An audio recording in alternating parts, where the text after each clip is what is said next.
The Nexus Diplomatic Station hung in space like a giant metal donut with delusions of grandeur. Its gleaming corridors connected hundreds of embassies, each representing species that under normal circumstances would have gleefully obliterated each other. But here, under the watchful eyes of the Galactic Diplomatic Corps, they were forced to play nice, or at least fake it convincingly.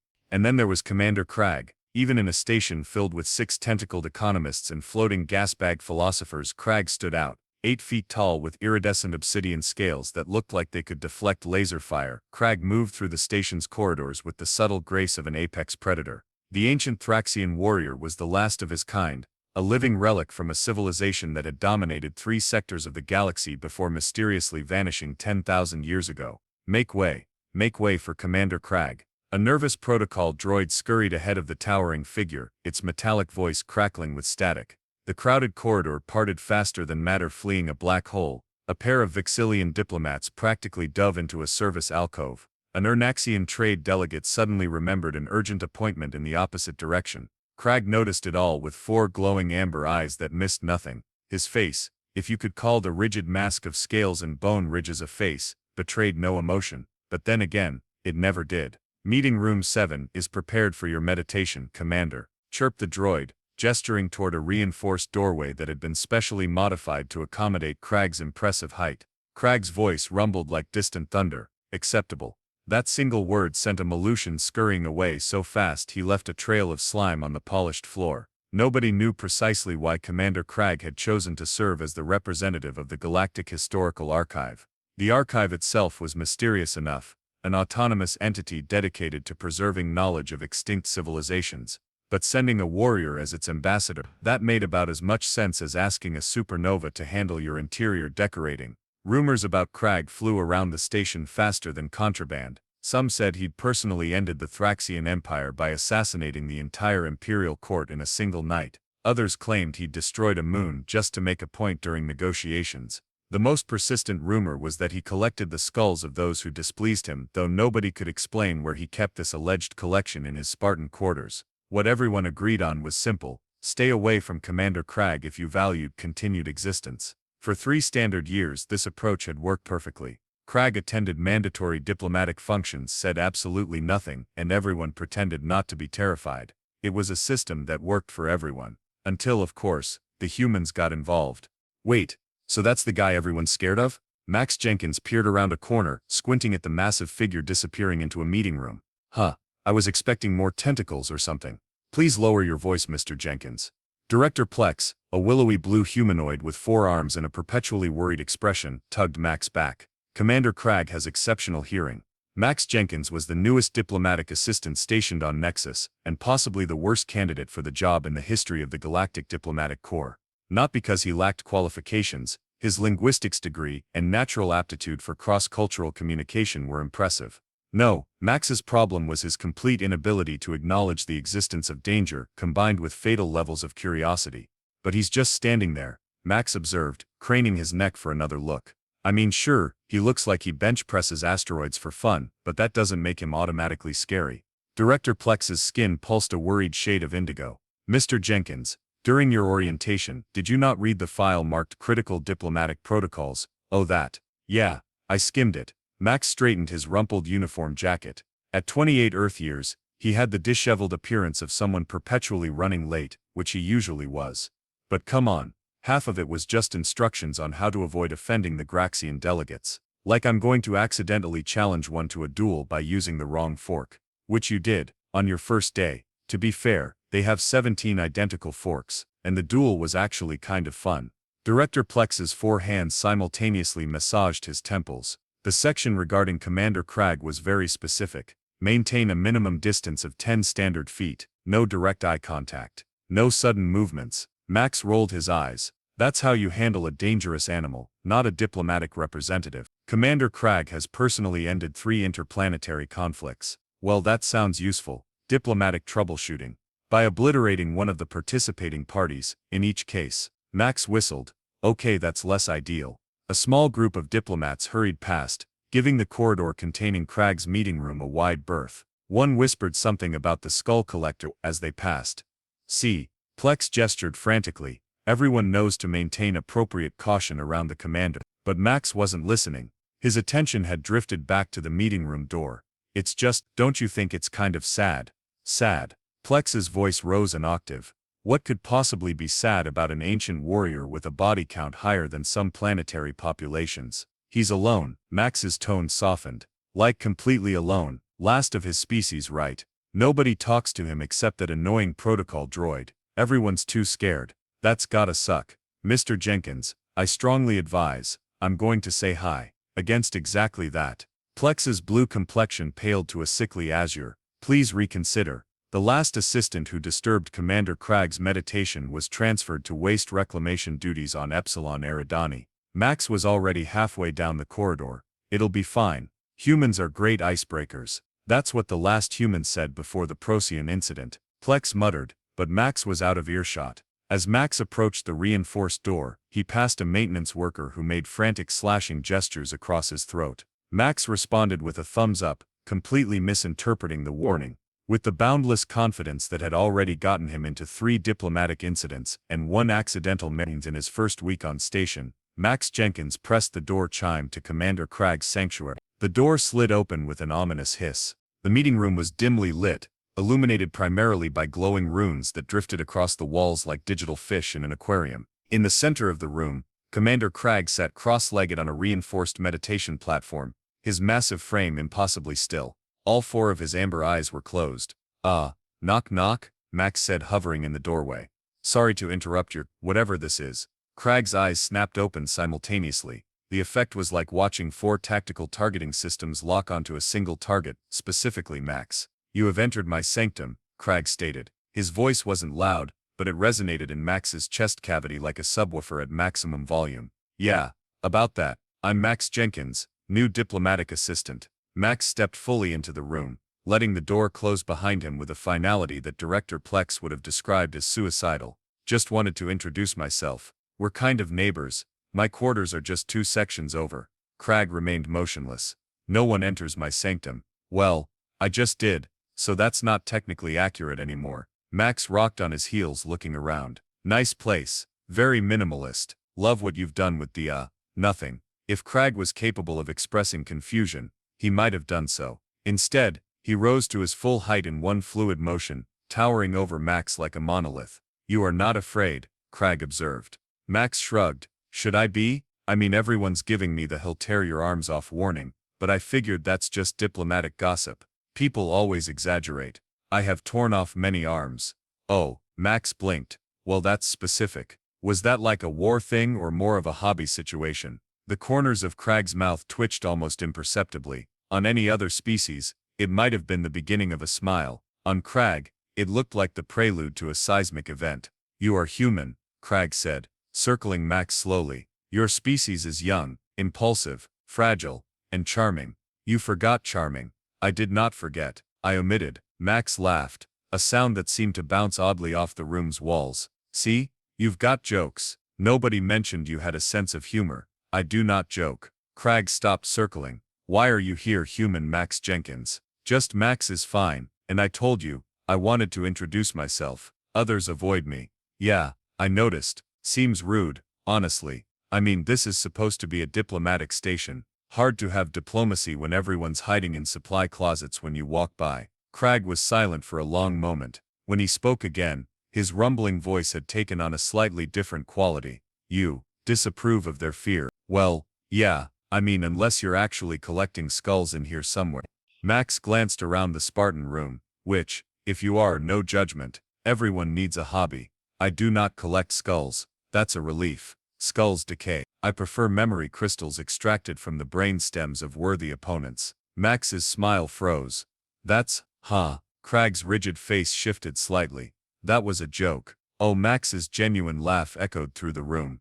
Good one. You really had me going there. Krag tilted his massive head. Your response is unexpected. Most species find me disturbing. Maybe they just don't know you. Plus, on Earth we have this saying, don't judge a book by its cover, even if the cover looks like it could bench press a shuttle. A wise saying. Krag gestured to a sitting platform. You may remain if you wish. Cool. Max plopped down on the platform, which groaned under his weight despite him being a fifth of Krag's size. So, what do you actually do around here? Besides terrify diplomats. I observe, I record, I preserve the knowledge of extinct civilizations, including your own, Max asked, then immediately winced. Sorry, that was probably tactless. Yes, including the Thraxxians. Krag's 4 eyes blinked in sequence. You are direct. This is acceptable. Great, because I have about 1,000 questions. First, what's with the glowing tattoos? Are they bioluminescent or tech? Second, do you really meditate all day?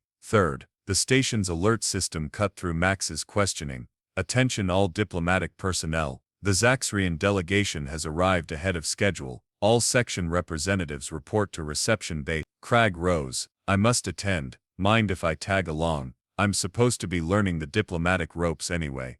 You wish to tag along with me to a public gathering? Sure, why not? As they exited the room together, the hallway outside suddenly became a freeze frame of shocked expressions. A Meridian ambassador dropped a datapad.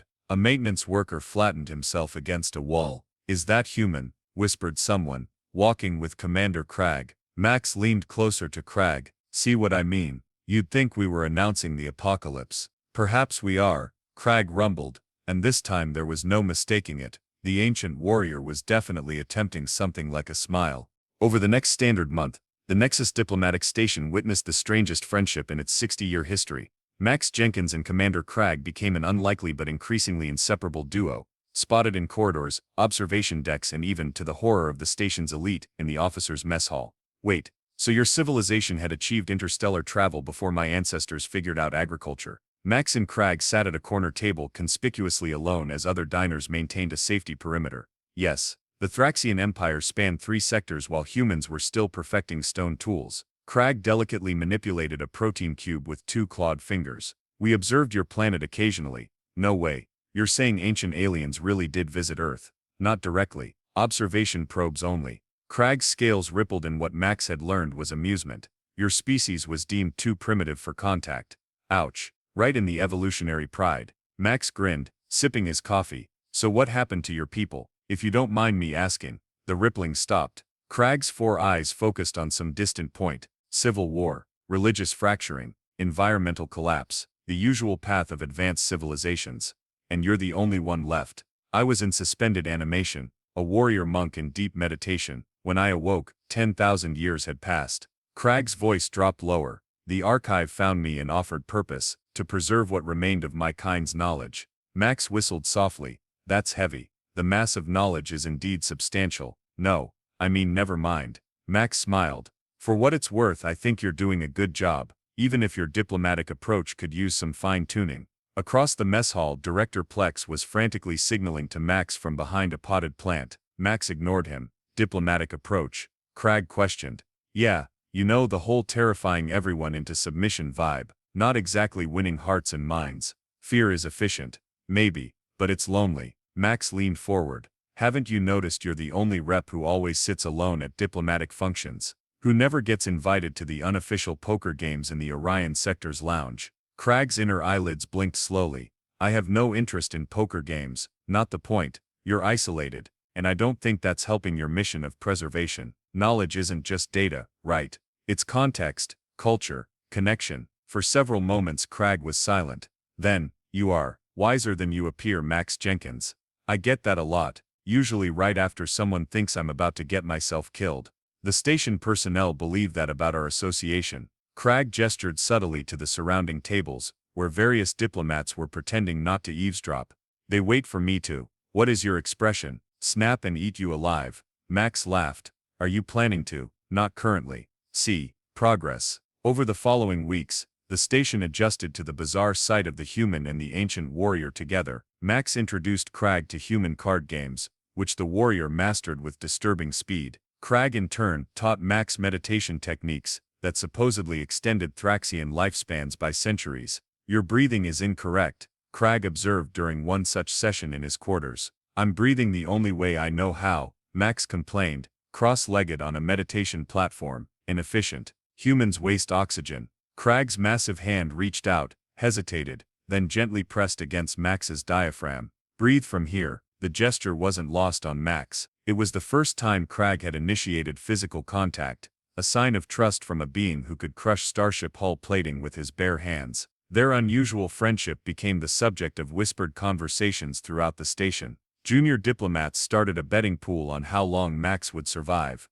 The Arcturian ambassador requested a security detail whenever both Max and Krag attended functions, certain that the human's inevitable messy demise would trigger a diplomatic incident. But something else was happening too. Commander Krag began speaking at diplomatic meetings, brief direct contributions, but participation nonetheless. He nodded greetings to startled passers-by in corridors. Once, he even attempted what might have been a joke during a tense negotiation, causing a Centaurian delegate to faint from shock. "You're becoming a regular socialite," Max teased after witnessing Krag voluntarily join a conversation about interstellar trade regulations. "I am merely testing your theory about knowledge requiring connection," Krag replied. But there was something different in his posture now, less rigid, more present. It was during this cautious thawing of relations that disaster struck the Nexus Station. The emergency alarms blared while Max and Krag were reviewing ancient Thraxxian star charts in the Archive's private data room.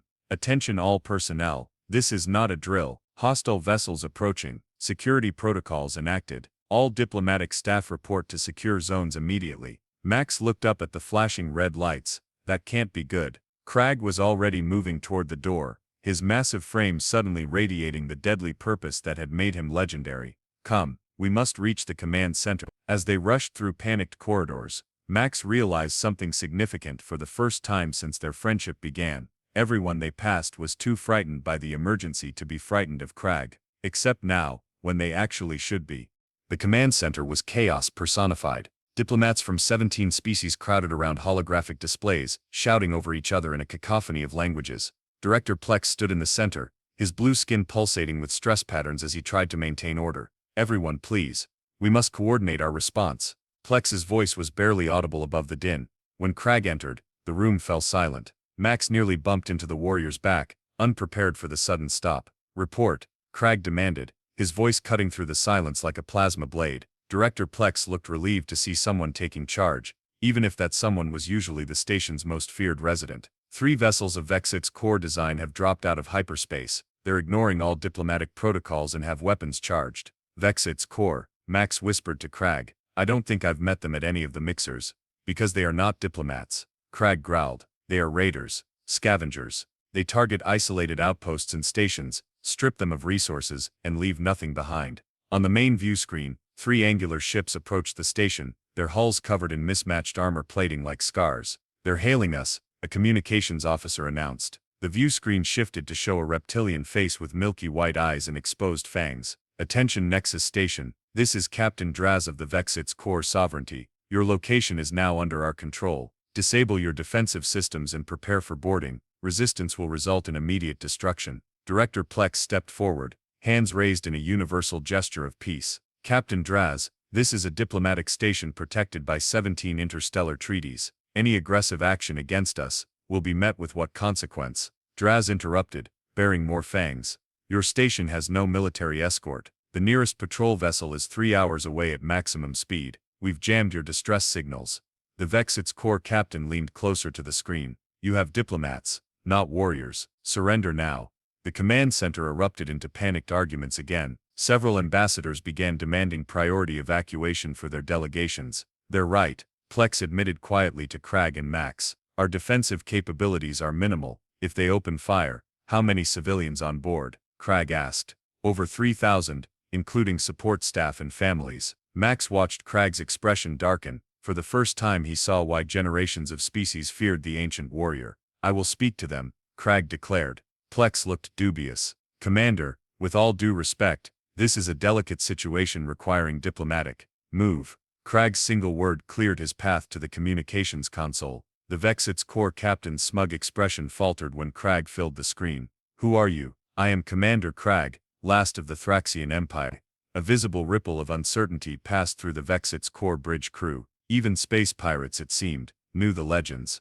"Thraxxian." Captain Draz recovered quickly. "Your kind are extinct. A footnote in history." "Correct. We are extinct, because we eliminated anyone who threatened us. Thoroughly." Krag's 4 eyes narrowed. "Your species was beneath our notice in my time, like insects." Draz snarled. "Your time is long past relic. You are one, we are many. I have ended conflicts by eliminating entire battle fleets. Your 3 ships are insufficient to concern me. The command center watched in fascinated horror as Krag and the pirate captain engaged in what amounted to the galaxy's most high-stakes staring contest. Max could see Krag's strategy intimidation had worked for him for years on the station, but something in the Vexit's core captain's posture told him it wasn't working. "Hey," Max whispered, tugging gently on Krag's arm. "Can I try something?" Krag looked down at him with surprise. "Trust me," Max said. After a moment's hesitation that felt like an eternity, Krag stepped aside. "The human wishes to speak." Captain Draz laughed, a harsh sound like grinding metal.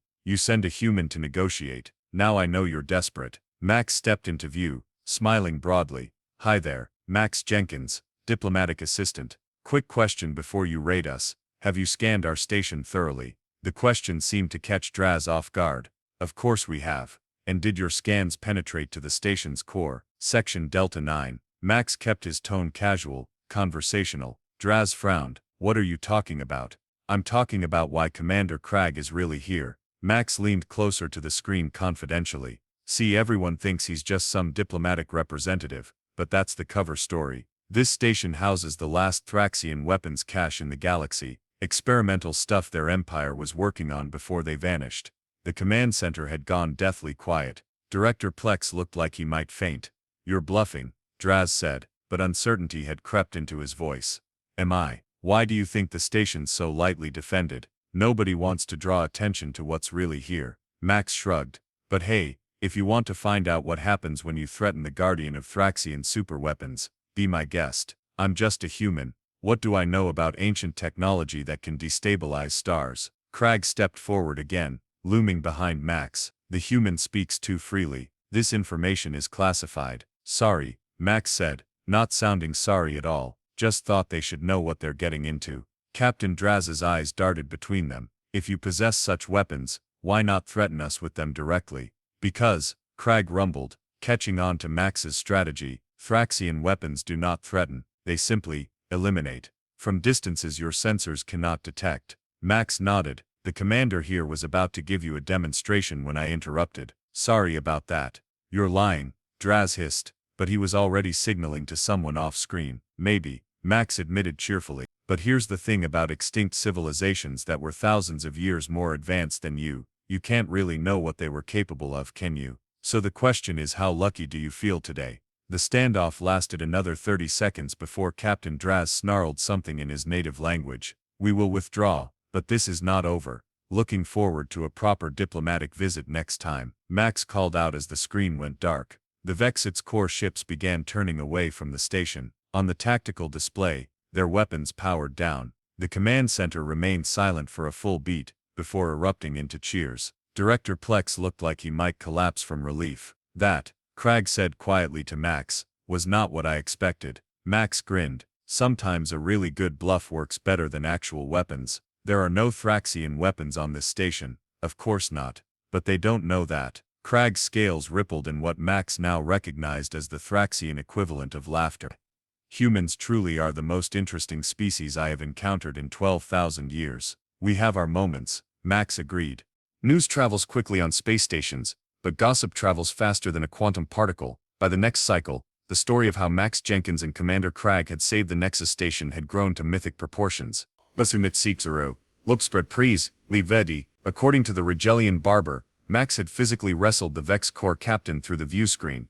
The Altarian kitchen staff swore that Krag had telepathically forced the pirates to retreat by showing them visions of their own deaths. The truth was less dramatic but more significant. For the first time in station history, someone had worked with Commander Krag rather than around him. "I've received 16 meeting requests this morning," Krag told Max as they shared breakfast in the suddenly not-so-empty officers' mess. "The Arcturian ambassador wishes to discuss cultural exchange opportunities. The Procyon delegation has invited me to a team-building exercise." Max nearly choked on his coffee. "Team building? With you? What are they planning?" "Extreme sports. Apparently it involves a game called paintball. The ambassador assured me it is a time-honored human tradition." "Oh, they're going to regret that. Your reflexes are literally prehistorically good." Around them the usual fear-induced buffer zone had shrunk considerably. A brave Meridian lieutenant even nodded a greeting as she passed their table. Krag somewhat stiffly nodded back. "You appear to have miscalculated, Max Jenkins," Krag observed. "How so?" You claimed fear was inefficient for my purpose. Yet it was fear of Thraxxian weapons that drove away the Vex core. Max shook his head. That wasn't just fear, that was uncertainty combined with reputation, and your reputation only worked because I humanized you first. Humanized. Krag tilted his massive head. I am not human. Figure of speech. I mean, they saw you as a person with connections, not just as a walking weapon. That made the bluff credible. If you were just the scary guy everyone avoids, they might have called our bluff. Director Plex approached their table, still looking slightly nervous but no longer on the verge of a cardiac event when addressing Krag. Commander, the Diplomatic Council has voted unanimously to offer you a permanent position on the station's Security Advisory Board. Krag's inner eyelids blinked rapidly, his version of surprise. Unexpected. And you, Mr. Jenkins? Plex turned to Max. Your unorthodox approach has been noted. The Council believes your, unique diplomatic perspective might be valuable in future negotiations. Are you promoting me? Let's call it a specialized assignment. Interspecies Relations Facilitator, effective immediately. After Plex left, Max grinned at Krag. Look at us, moving up in the galaxy. You manipulated events to achieve this outcome. Krag observed, not sounding particularly upset about it. I did not. Well, maybe a little. Max shrugged. I just thought it was dumb that everyone was so scared of you they couldn't see how valuable you could be. And you were not scared. Nah. Well, maybe a little at first, but I figured, worst case scenario, I'd end up a cautionary tale. Remember that human who got too friendly with the ancient alien warrior? Don't be like that guy. For the first time since Max had known him, Krag laughed. Not the subtle scale rippling that passed for Thraxxian amusement, but an actual rumbling sound that caused heads to turn throughout the mess hall. Instead, you are the human who changed everything. For the better, I hope. Indeed. Krag's massive clawed hand engulfed Max's in what had to be the most unlikely handshake in diplomatic history. You have taught me something I had forgotten in 10,000 years of existence, Max Jenkins. What's that? That connection is not weakness. That understanding can be as powerful as fear. Pretty profound for breakfast conversation. The station's intercom interrupted them. Attention all personnel, long-range sensors detect a fleet of diplomatic vessels from the Galactic Central Council approaching. All senior representatives prepare for priority meeting in 1 hour. Max stood up. Duty calls, ready to not terrify some diplomats. I make no promises, Krag rumbled, but his 4 eyes gleamed with what might have been humor. As they walked together through the corridor, Max noticed something remarkable. People weren't diving into service alcoves anymore. Instead, they were stepping aside respectfully, some even nodding greetings. Krag, moving with the same powerful grace as always, acknowledged them with small nods of his own. Near the turbo lift, an alien child from the Proxima delegation stared up at Krag with huge curious eyes. Instead of hurrying past, Krag knelt down to the child's level, a gesture that would have been unthinkable weeks ago. Are you really the last Thrax? Thrax. The child struggled with the pronunciation. Thraxxian, Krag supplied gently. Yes, that's sad, the child said with brutal honesty. Krag was silent for a moment. It was, but I am finding that one can build new connections, even after great loss. The child's parent approached cautiously, but without the blind terror that would have been standard protocol before. Come along, Trill. Commander Krag is very busy. As they continued toward the meeting, Max nudged Krag's massive arm. See? Not so scary anymore.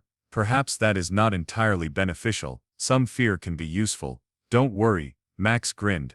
I'll start a rumor that you eat diplomatic assistants who fail to file their reports on time. Keep everyone on their toes. Krag's scales rippled with amusement. Acceptable compromise. As they entered the diplomatic chambers together, the human who feared nothing, and the ancient warrior who was learning to be more than fear, the assembled representatives of 17 worlds watched with newfound respect. And somewhere, in the vast digital archives that preserved the memory of extinct civilizations, a new entry began forming, how an unlikely friendship between the last Thraxxian and a particularly stubborn human demonstrated that no matter how ancient or powerful a species might be, no one is ever truly beyond connection, even if it takes one irreverent human to prove it.